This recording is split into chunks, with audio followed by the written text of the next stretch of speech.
Je voudrais parler d'un sujet un petit peu compliqué qui se passe au moment de la résurrection. Dans l'évangile de Saint Jean, il est précisé que Saint Jean, quand il rentre dans le tombeau, il vit et il crut. Il voit quelque chose, et ce qu'il voit suffit à ce qu'il ait la foi. Alors Saint Jean a une particularité par rapport aux autres apôtres, c'est qu'il est présent au moment de la crucifixion.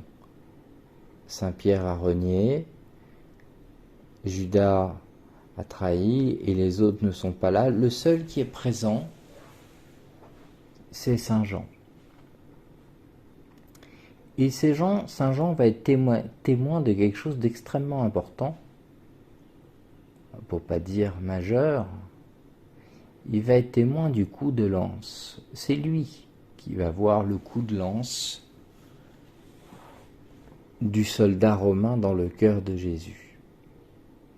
Les autres apôtres ne sont pas là, ils ne l'ont pas vu. Et comme il est précisé, ce sera ensuite Joseph d'Arimathie et Nicodème qui vont récupérer le corps et l'ensevelir et le préparer. Donc le seul témoin officiel du coup de lance, c'est Saint Jean.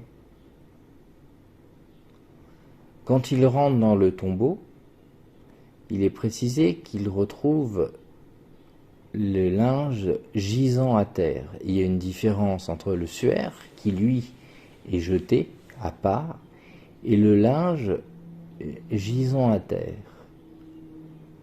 La particularité, c'est que Saint Jean, très probablement, en voyant le linge et en reconnaissant la blessure, il est le seul à savoir, parmi les apôtres, la blessure, ce qu'elle était exactement.